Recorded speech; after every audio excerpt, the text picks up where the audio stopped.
কলিকাতা বিশ্ববিদ্যালয় BA fourth সেমিস্টারের সকল জেনারেল ছাত্রছাত্রী, তোমাদের যাদের বেঙ্গলি জি অথবা সিসি ফোর্থ সাবজেক্ট রয়েছে, অর্থাৎ তোমাদের যাদের পার্স কোর্সে বাংলা সাবজেক্ট রয়েছে, তোমাদের জন্য আজকের এই ভিডিওটি খুবই গুরুত্বপূর্ণ হতে চলেছে।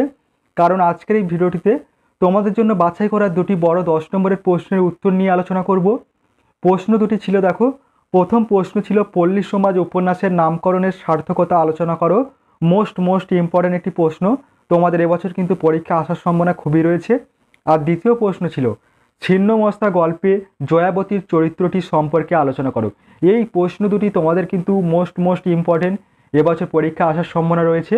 তাই অবশ্যই তোমরা সম্পূর্ণ ভিডিওটি দেখবে এবং অবশ্যই এই প্রশ্নপত্রগুলি তোমরা পরীক্ষা যাওয়ার আগে ভালোভাবে প্র্যাকটিস করে দিও, অবশ্যই তোমরা উপকৃত হবে। এবং এই ভিডিওটি ভালো লাগলে অবশ্যই তোমাদের বন্ধুদের কাছে শেয়ার করে দিও। এবং যদি তোমরা চ্যানেলে নতুন হয়ে থাকো, অবশ্যই তোমরা চ্যানেলটি সাবস্ক্রাইব করে রেখো এই ধরনের গুরুত্বপূর্ণ ভিডিও আরও পাওয়ার জন্য। চলো তোমরা প্রশ্ন দুটির উত্তর দেখে নাও। দেখো, তোমরা কোশ্চেন দুটির অ্যান্সার দেখে নাও।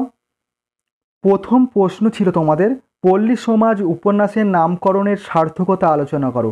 মোস্ট ইম্পর্ট্যান্ট একটি 10 নম্বরের প্রশ্ন, তোমাদের কিন্তু এবছর পরীক্ষা আসার সম্ভাবনা খুবই রয়েছে। দেখো, তোমরা উত্তরটি দেখে নাও। উত্তরে প্রথম পয়েন্ট বলা হয়েছে উৎস। পল্লী সমাজ উপন্যাসটি গ্রন্থ আকারে প্রকাশিত হয় 1916 খ্রিস্টাব্দের 15ই জানুয়ারিতে। এর আগে ভারতবর্ষ পত্রিকায় 1322 বঙ্গাব্দে এটি ধারাবাহিকভাবে প্রকাশিত হয়। পল্লী সমাজ উপন্যাসে শরৎচন্দ্রের প্রত্যক্ষ গ্রামীণ অভিজ্ঞতার সাহিত্য রূপায়ণ ঘটেছে। একাধিক উপন্যাসে শরৎচন্দ্র তার সামাজিক অভিজ্ঞতাকে ব্যবহার করেছে। তার পণ্ডিত মশাই, বামুনের মেয়ে, নববিধান প্রভৃতি উপন্যাসে সমাজের এক বিশেষ ভূমিকা আছে। এরপর দেখো পল্লী সমাজ উপন্যাসের নামকরণ। বলা হয়েছে পল্লী সমাজ উপন্যাসে শরৎচন্দ্র যে সামাজিক চিত্রাঙ্কন করেছেন তা ব্রাহ্মণ্য প্রধান হিন্দু গ্রাম, পাশে আছে মুসলমান প্রধান বীরপুর গ্রাম। ব্রিটিশ সামন্ততান্ত্রিক এবং সাম্প্রদায়িক শোষণের ফলে এই পল্লী সমাজে দেখা যায় ভণ্ডামি, নীচতা, স্বার্থপরতা, দোলাদলি, অভাব, দারিদ্র্য, মামলা মকদ্দমা, দুর্নীতি প্রভৃতি। পল্লী সমাজ উপন্যাসের সমাজ প্রাধান্য বিশেষভাবে লক্ষণীয়। সমাজের ভেতরে যে পরিবর্তনগুলি ঘটে, সমাজে নানা স্তরে রাজনীতি ও অর্থনীতি, ব্যক্তি ও ব্যক্তিসত্তার যে দ্বন্দ্ব ক্ষমতাময় চিত্র ফুটে ওঠে, তা সামাজিক উপাদান হিসেবে এ ধরনের উপন্যাসে গুরুত্ব পায়। পরবর্তী বলা হয়েছে শরৎচন্দ্রের পল্লী সমাজে 20 শতকের ঔপনিবেশিক গ্রাম কুয়াপুর সম্ভবত শরৎচন্দ্র প্রতীকী নাম ব্যবহার করেছেন। কুয়াপুর বাস্তবিক সংকীর্ণ একটি গ্রাম। এই গ্রামের সাধারণ মানুষ ও মধ্যশ্রেণীর ভূমিকা বিশেষভাবে অঙ্কিত হয়েছে। সামাজিক সমস্যার পাশাপাশি শরিকি বিরোধ, মামলা, ষড়যন্ত্র, শোষণ, প্রায়শ্চিত্তের নামে দুর্বলের উপর সবলের নির্বিচার অত্যাচার, দুটি নরনারীর প্রেমজনিত সমস্যা সমাজকে প্রতিফলিত করেছে। এ সমাজ এক অবরুদ্ধ সমাজ। কুসংস্কার, অশিক্ষা, স্বাস্থ্যহীনতা, উন্নয়নহীনতা, জাতি, বর্ণভেদ, সাম্প্রদায়িক সমস্যা সমস্ত এই গ্রামীণ সমাজকে গতিহীন করে রেখেছে। এই অন্ধ ও অনাধুনিক সমাজে এসে পড়ে রুড়কি ইঞ্জিনিয়ারিং কলেজের সুশিক্ষিত কৃতি ছাত্র রমেশ। এই অন্ধ ও অনাধুনিক সমাজে এসে পড়ে রুড়কি ইঞ্জিনিয়ারিং কলেজের সুশিক্ষিত কৃতি ছাত্র রমেশ। তার প্রায় একক চেষ্টায় এই গ্রামের সামান্য হলেও আলোড়ন ওঠে, চেতনার জগতে ঝড় তুলতে সমর্থ হয়। বিপ্লব না হলেও তার মধ্যে দিয়ে বিপ্লবাত্মক একটা প্রচেষ্টা দেখা যায়। শরিকি বিরোধ ছিল দুটি পরিবারে। মহাকুলীন বলরাম মুখার্জি ও বলরাম ঘোষাল দুই বন্ধু কুয়াপুর গ্রামে বাস করতে আসেন। বিষয় বুদ্ধি সম্পূর্ণ প্রচুর সম্পত্তি অর্জন করেন। ঘোষালের বিবাহকে কেন্দ্র করে উভয়ের মধ্যে বিরোধী ঘনিয়ে ওঠে। মুখার্জি মারা গেলে দেখা গেল তিনি নিজের পুত্র ও ঘোষালের পুত্রদের মধ্যে সম্পত্তি ভাগ করে দিয়ে গেছেন। ঘোষাল বংশের দু তরফে তখন মুখ দেখাদেখি বন্ধ হয়ে যায়। রমেশের পিতা তারিণী ঘোষালের মৃত্যুতে বেনি ঘোষাল তাই খুশি হয়েছিল। কুয়াপুর ছেলেবেলা কেটেছে রমেশের, কিন্তু মায়ের মৃত্যুর পর প্রথম মামার বাড়িতে এবং পরে রুড়কিতে ইঞ্জিনিয়ারিং পড়তে যায় রমেশ। পিতার মৃত্যুর পর তার আবার এই গ্রামে আসা। সাধ্যে গোলমাল পাকানোর চেষ্টা করে বেনি ও তার দলবল। ব্রাহ্মণ শ্রেণীর আধিপত্য এ গ্রামের চরমে পৌঁছেছে। সাধারণ মানুষ দারিদ্র এ গ্রামে প্রবল। রমেশ এ গ্রামে উন্নয়নের কাজে হাত লাগালে বেনি ঘোষাল অন্ধ বিরোধিতায় মেতে ওঠে। অথচ বিশ্বেশ্বরী রমেশের জেঠাইমা এদের জীবনে একটু আলো জ্বেলে দেওয়ার জন্য অনুরোধ করেছেন রমেশকে। পরবর্তী বলা হয়েছে, রমা ও রমেশের সম্পর্ককে সমাজ স্বীকৃতি দিতে চায়নি। তাদের ভালোবাসা এই বিরোধিতার কাছে নথি স্বীকার করেছিল। রমা ও রমেশের ভালোবাসার ব্যর্থতা দেখিয়েছেন লেখক। পাঠকের মনে এর জন্য তীব্র বেদনা সৃষ্টি করতে চেয়েছেন লেখক। পাঠকের মনে প্রতিবাদের উত্তাপ সঞ্চার করাও তার উদ্দেশ্য। এভাবেই পল্লী সমাজের চিত্র অঙ্কনের মধ্য দিয়ে গ্রামীণ সমাজের গতি প্রকৃতি, সমাজের ক্ষতচিহ্ন, অন্ধতা, কুৎসিতা, বিভৎস নিষ্ঠুরতা এক আশ্চর্য মাত্রায় উঠে এসেছে। গ্রামে রমেশকে কেন্দ্র করে হিন্দু মুসলিম ঐক্য জোরদার হয়েছে। বিশেষ করে নিম্নবিত্ত ও দারিদ্র মানুষ নতুন স্বপ্ন ও চেতনা নিয়ে রমেশের নেতৃত্বে ঐক্যবদ্ধ হয়েছে এবং উন্নয়নের কর্মযজ্ঞে যোগ দিয়েছে। সব মিলিয়ে উপন্যাসটির নামকরণ সার্থকতা যথার্থ হয়েছে বলা চলে। এই ছিল তোমাদের সম্পূর্ণ প্রশ্নটির উত্তর। পল্লী সমাজ উপন্যাসের নামকরণের সার্থকতা নিয়ে আলোচনা করা হলো। মোস্ট ইম্পর্ট্যান্ট একটি প্রশ্ন। পূর্বে আমি তোমাদের এই সাবজেক্টের ওপর থেকে অনেকগুলি বড় প্রশ্ন এবং 5 নম্বরের গুরুত্বপূর্ণ প্রশ্নের উত্তর নিয়ে আলোচনা করেছি। এরপর দেখে নাও তোমাদের দ্বিতীয় যে প্রশ্নটি ছিল, ছিন্নমস্তা গল্পে জয়াবতীর চরিত্রটি সম্পর্কে আলোচনা করো। মোস্ট ইম্পর্ট্যান্ট একটি 10 নম্বরের প্রশ্ন। ছিন্নমস্তা গল্পে জয়াবতীর চরিত্র, এই গল্পটি তোমাদের এই প্রশ্নের উত্তরটি তোমরা করে গেলে তোমরা এই গল্প থেকে যে কোনো প্রশ্ন আসলে, অর্থাৎ এই গল্পের নামকরণও যদি আসে বা বিষয়বস্তু লিখতে যদি বলা হয়, তবে এই প্রশ্নের উত্তরটি লিখলেও চলবে। দেখো উত্তরে বলা হয়েছে আশাপূর্ণা দেবী রচিত ছিন্নমস্তা গল্প 1354 সালে প্রকাশিত হয়। গল্পের আরম্ভটি নাটকীয়। বিমলেন্দু জয়াবতীর একমাত্র ছেলে। সে বিয়ে করে 10টার গাড়িতে কনেকে নিয়ে বাড়ি আসবে। সেই উপলক্ষে জয়াবতীর তোড়জোড়ের অন্ত নেই। লেখিকা জয়াবতীর মাতৃরূপটি ক্রম পরম্পরায় বিন্যস্ত করতে চেয়েছেন। তিনি জয়াবতীর চরিত্রটি যেভাবে গল্পের মাধ্যমে ফুটিয়ে তুলেছে তা নিম্নে আলোচনা করা হলো। প্রথম পয়েন্ট ছিল কর্তৃরূপে উপস্থিত।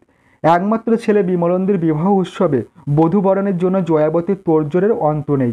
সম্প্রতি রবীন্দ্র জন্মোৎসবে আলপনা এঁকে মনটির বিশেষ খ্যাতি হয়েছে।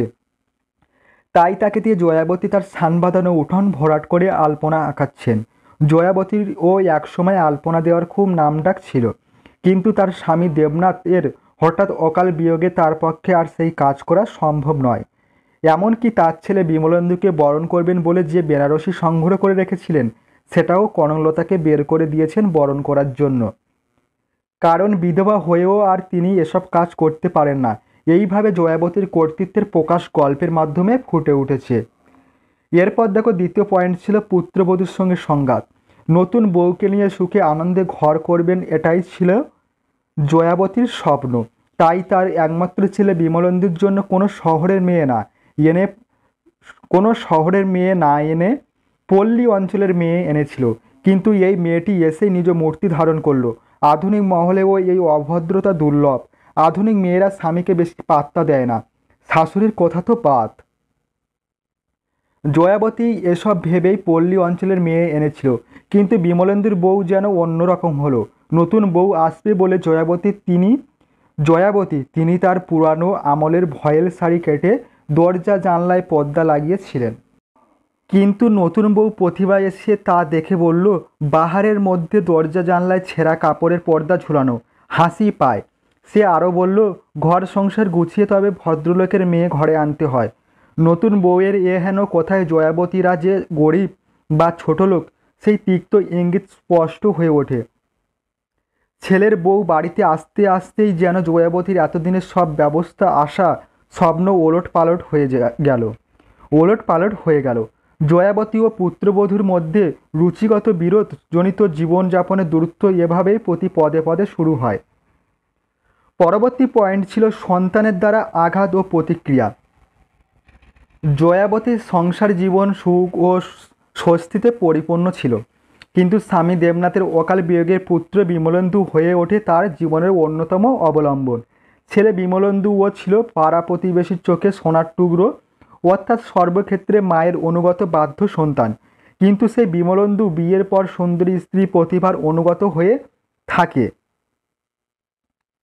এমনকি মায়ের প্রতি অশ্রদ্ধার ভাব দেখেও প্রতিবাদ করে না, বরং নিজের বাড়ি ছেড়ে অন্যত্র বাসার জন্য খোঁজ খবর করে। জয়াবতী এইসব কথা শোনার পর বুঝতে পারে বিমলেন্দুর জীবনে মায়ের আর কোনো প্রয়োজন নেই। স্ত্রীর গুরুত্ব যে বেশি তা তিনি গভীরভাবে অনুভব করেছেন এবং ব্যথিত হয়েছেন। এবং পরবর্তী পয়েন্ট বলা হয়েছে প্রতিবেশিনীদের ফাঁদে ধরা পড়া। বুদ্ধিমত্তা ও পুত্র গৌরবিনী রূপে জয়াবতীর খ্যাতি ছিল, কিন্তু বিয়ের পর ছেলে বউয়ের সম্বন্ধে জয়াবতীর মনোভাব কী তা জানার জন্য প্রতিবেশীরা কৌতূহলী হয়ে ওঠে। জয়াবতী প্রথম দিকে শাশুড়ি বউয়ের মনোমালিন্যের কথা গোপন করেন, কিন্তু লাহিড়ী গিন্নির মুখে বউয়ের প্রতিভার শাশুড়ি নিন্দার কথা শুনে ধৈর্য হারান। এতদিন গোপন করার আগ বিমলেন্দুর মায়ের প্রতি উপেক্ষা, প্রতিভার অশ্রদ্ধা ইত্যাদি মনোভাব তার মনে বিক্ষিপ্ত ছিল। তাই সহজে প্রতিবেশীদের সহানুভূতির ফাঁদে পা দিয়ে ছেলে বউ সম্পর্কে তিক্ত মনোভাব তিনি ব্যক্ত করেন। পরবর্তী পয়েন্ট হচ্ছে বৈধব্য জীবনে ও লোভী বলে ইঙ্গিত করার ক্ষিপ্ততা। তার খাদ্যাভ্যাসের মধ্যে সজনে ডাঁটা ছিল প্রিয় খাদ্য। তার স্বামী দেবনাথ সহ পাড়া প্রতিবেশী সকলে একথা জানত। বাড়ির সজনে ডাঁটা এবং অন্যজনের দেওয়া ডাঁটা দিয়ে নিজের এই প্রিয় খাদ্যটি রান্না করতেন। প্রতিভা শ্বশুরবাড়িতে খাবার পাতে ভাতের তুলনায় তরকারি কম বলে ব্যঙ্গ করেন। নিরুপায় হয়ে জয়াবতী সজনে খাড়ার পুরো তরকারিটি ধরে দিলে প্রতিভা জয়াবতীকে কুৎসিতভাবে ব্যঙ্গ করে আঘাত দেয়। হেন কুৎসিত ব্যঙ্গের আঘাতে জয়াবতী আহত জন্তুর মতো অপমানে ক্ষিপ্ত হয়ে ওঠেন। আর এই ভয়ানক দুঃখের লজ্জার কথা, এখানে এই বানানটি ভুল রয়েছে, এখানে এই বানানটি হবে ভয়ানক। আর এই ভয়ানক দুঃখের লজ্জার কথা কারোর কাছে জানাতে পারেন না, তাই তিনি ছেলে বউয়ের শাস্তি চেয়ে ঈশ্বরের কাছে মাথা খোঁড়েন, যার ভয়ঙ্কর পরিণামস্বরূপ বিমলেন্দু কলকাতার রাস্তায় চলন্ত বাসের তলায় পড়ে মারা যায়। ফলে অনিবার্য নিয়মে প্রতিভা বিধবা হয়। এবং পরবর্তী বলা হয়েছে জয়াবতী তার বিধবা বৌমাকে অপয়া বলে বিদায় করে দিতে পারত, কিন্তু জয়াবতী তা করেনি। প্রতিবেশী আসে জয়াবতীর সব কাণ্ড কারখানা লক্ষ্য করে, কিন্তু তারা কি জয়াবতীর কণ্ঠস্বরে মমতা আর চোখের দৃষ্টিতে লুকানো বিষাক্ত হাসির আভাস দেখতে পায়? এরপর দেখো পরবর্তী পয়েন্ট রয়েছে শেষ উপসংহার। বলা হয়েছে এইভাবে একটা জিজ্ঞাসা চিহ্ন দিয়ে গল্পটি শেষ করা হয়েছে। একমাত্র ছেলের বিবাহের পর পুত্রবধূকে নিয়ে জয়াবতীর তিক্ত অভিজ্ঞতাই এই গল্পের বিষয়বস্তু।